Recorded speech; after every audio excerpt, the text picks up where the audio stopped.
Hey there folks, you know, being a celebrity doesn't always mean glamour and fame. Sometimes you're just a delusional wacko with too much money. Welcome to Beyond the Screen, I'm Nate, and today we're counting down the top 10 controversial celebrities that are delusional. Number 10, Drake. Given the way the news cycle works, it's not uncommon for articles to be replaced last minute due to a breaking story. While the common individual understands that things happen and are sometimes out of our hands, the Canadian rap icon Drake had a very opposite reaction when the situation happened to him in 2014. Drake had just had a cover story written about him by the famed news outlet Rolling Stone, but was apparently bumped last minute in favor of a story covering the sudden and tragic passing of Capote star Philip Seymour Hoffman. While Hollywood and the rest of the world mourned a legend, Drake took the opportunity to throw shade and a public hissy fit. He tweeted, "Rolling Stone took my cover away from me last minute and ran the issue." He then said in a now deleted post, "I'm disgusted with that. R.I.P. Philip Seymour Hoffman,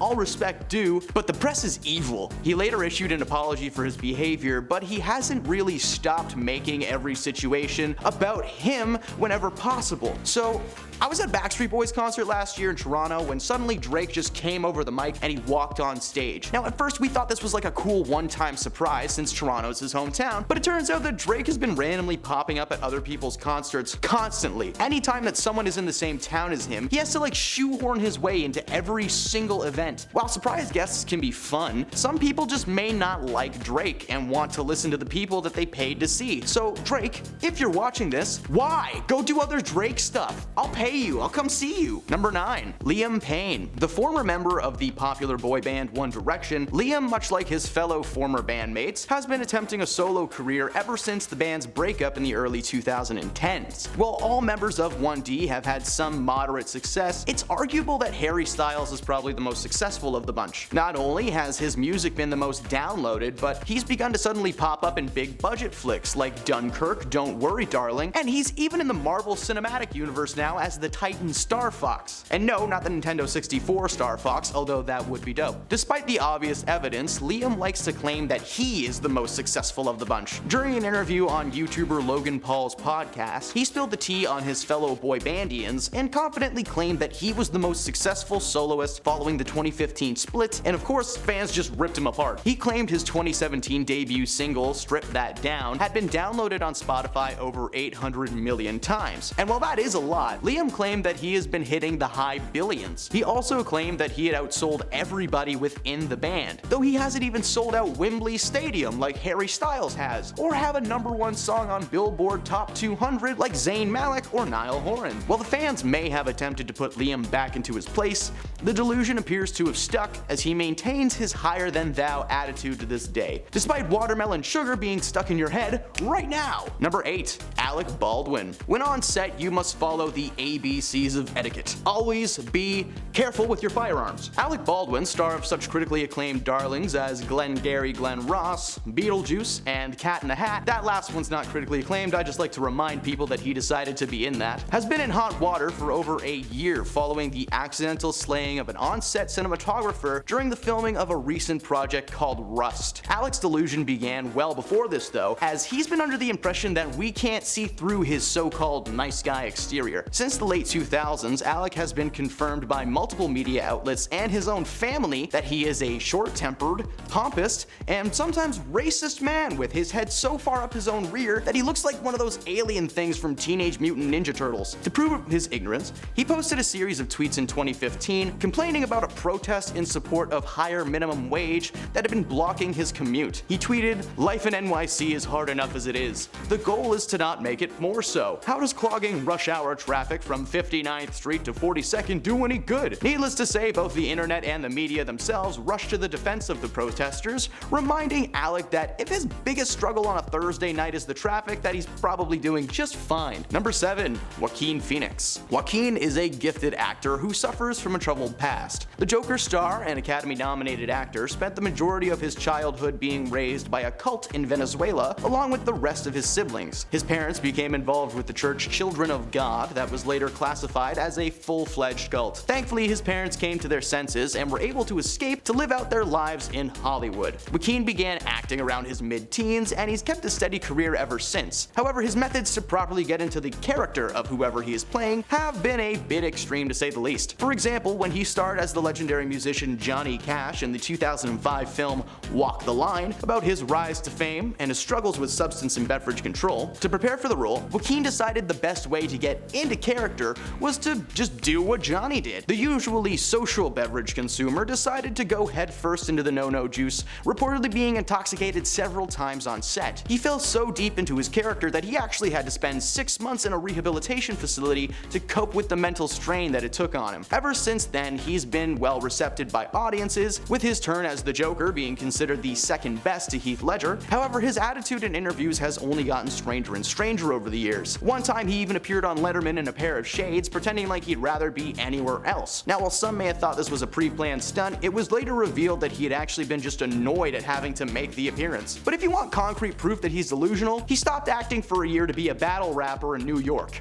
So, there you go. Number 6. Miles Teller. Miles Teller has been casted in a number of roles, varying from comedic to just downright heart-wrenching. He first broke onto the silver screen starring as a mysterious comic book artist named Jason in the 2010 thriller Rabbit Hole, opposite of Nicole Kidman. Miles plays a troubled teen who accidentally hits the son of leading lady Nicole Kidman one night, causing her character to develop an unusual and unhealthy relationship. Teller may be a talented man on screen, but it's no excuse to be so vain all of the time. Throughout his career, Miles has been quoted dropping some cringe-inducing words during interviews. In one interview specifically from Esquire in 2015, the magazine ended up calling him nasty names, which was fair enough considering that Miles sounded absurdly pompous, entitled, and completely out of touch throughout the entire interview, with the article claiming that at one point, Miles said, "I was thinking about this today. Hell, I probably think I'm better looking than the public thinks I am." I can't imagine being the interviewer in that situation. I probably would have passed out from trying to hold back all my cringe. He later tweeted a response to the article, which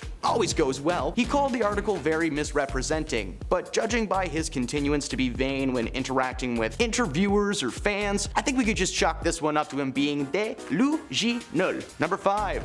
Charlie Sheen. Next up on our list, he's got the blood of a tiger and he loves to be interviewed. It's Charlie Sheen. Charlie rose to fame in the early 80s after starring in a slew of cult classic flicks like Red Dawn, The Boys Next Door, and Ferris Bueller's Day Off, in a brief but memorable cameo. He fell into the mainstream, however, in 2003 when he began playing the character Charlie Harper in the hit sitcom 2.5 Men. So good that even just mentioning it probably got the theme song stuck in your head. If you're a fan of the show, you already know that he was recasted a few seasons in and replaced with the host of Punk'd, Ashton Kutcher. The reason being, well, he started getting arrested all the time and he had full-blown breakdowns while being interviewed. In 2009, he was arrested for attempting to harm his wife, Brooke Mueller, on several occasions. At the time of the arrest, both parties had been indulging in adult beverages, with Sheen becoming enraged beyond control. Following this, a restraining order was placed prohibiting Sheen from being within 100 feet of both Brooke and their children. Not long after, Charlie was seen doing press for an upcoming movie on the Today Show when the interviewer asked Charlie what was behind his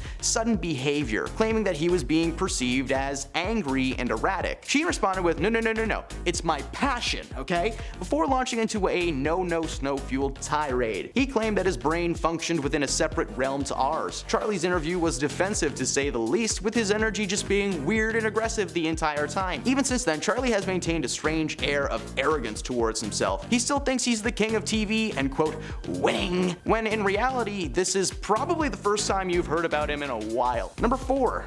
Tom Cruise. He was a Hollywood heartthrob who went nuts. Tom Cruise has been spreading his chaotic energy since starring in the 1983 film The Outsiders as Steve Randall. Since then, his career went from the leading man to franchise face after his success with the action spy thriller Mission Impossible, the action spy thriller Mission Impossible series. As many know, in 2005, he went on Oprah Winfrey's talk show and just went wild over his excitement towards fellow actor Katie Holmes following their engagement. Tom's life has been plagued with delusion, as Katie ended up being the third wife to leave Tom, claiming that he was extremely controlling down to the clothes that she was allowed to wear. On top of that, Tom is also regularly known for extreme and random outbursts of anger on set, solidified by a rant posted to social media in 2021 during production of his most recent Mission Impossible movie. There are many protocols in place on film sets following the events of 2020 to maintain an air of caution on set and keep things from being set back due to an actor's illness. Tom screamed at two members of the crew who hadn't been wearing facial covering while conversing, which was one of the many rules that needed to be followed. Despite the minor offense, Tom halted production and ranted to them for 6 minutes about their luck to even be involved on set at a time like that. When asked about his behavior, Tom defends his actions by claiming that he's just a passionate man simply trying to maintain the course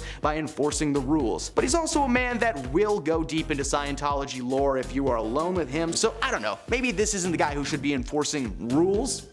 Number 3. Nicolas Cage. Nick Cage is the most unhinged man in Hollywood's history. What's odd about Nick is that despite his erratic behavior and larger-than-life persona, he's actually a relatively tame man in real life. He's not known to be a massive party boy or a partaker of narcotics or illegal substances, but his behavior on set would definitely suggest otherwise. Nick is one of those people who takes the term method acting way too far, even though he claims he's not a method actor. For many roles over the years, he has done everything from eat cockroaches, had his teeth pulled out, fought snakes, and he even kept a fellow performer intoxicated in his trailer to gain tips while filming a movie. Whenever he's asked about his methods over the years, he claims that everything he does is in pursuit of the project. The goal is to deliver the best performance possible by whatever means necessary. Okay, that might be a solid answer, but just watch his movies over the years. He played every character under the sun: cops, superheroes, journalists, treasure hunters, pinball enthusiasts, and now he's freaking Dracula. He's under the impression that he's the greatest and most versatile actor of all time, when in reality it just feels like he hit his head on a wall a bunch of times before filming his scenes. Like, hey Nick, we need you in 5.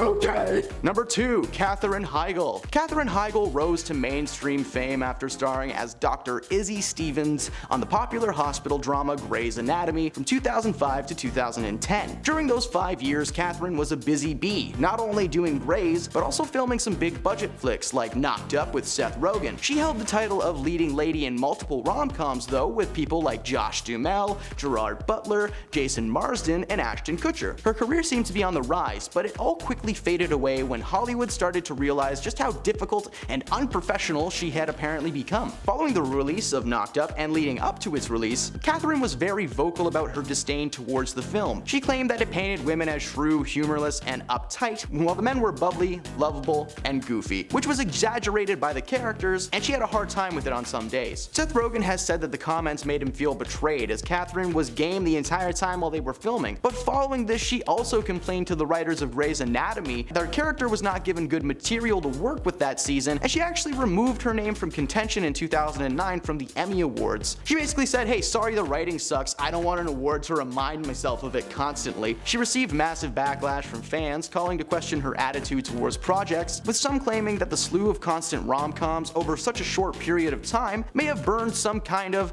I'm the best and more important mindset that has stuck with her well into 2023. And at number 1, of course, is Kanye West. Kanye West is still under the impression that he has a career. Oh, you poor thing. Kanye West was a billionaire for a brief period in his life following his successful ventures in both the fashion and music industry. At the start of 2019, he had a baby. He was happily married to Kim Kardashian, and he was about to drop some of the most racially fueled and homophobic tweets ever released onto the world. I'm not allowed to quote anything that this man said because this video would be removed from the internet, and we wouldn't want that now, wouldn't we? His tweets were just the beginning, as the aftermath would lead to him losing his fortune, his family, and his career. Any and all clothing brands created by Kanye West, including the shoes Yeezys, were removed from shelves. Kanye's sponsorship from Adidas went into the toilet, as they wanted nothing to do with the most controversial man in the world at the time. His wife Kim had already filed for divorce, but had then gone public with her relationship to Saturday Night Live alumni Pete Davidson, which must have just felt like an extra squeeze of lemon juice right into his open heart. Despite all of the backlash and basic cancellation of Kanye as a whole, he's still under the impression that anybody cares what he says or thinks. The only thing we're even mildly curious about is why his new wife Bianca looks like Kim Kardashian but with short blonde hair. Just a little weird. Those are the most delusional Hollywood has to offer.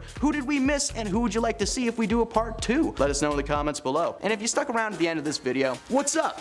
You rock! Lightly tap that like button and keep coming back to the channel every day for more celebrity content. Thanks for joining me beyond the screen today, and we'll see you next time.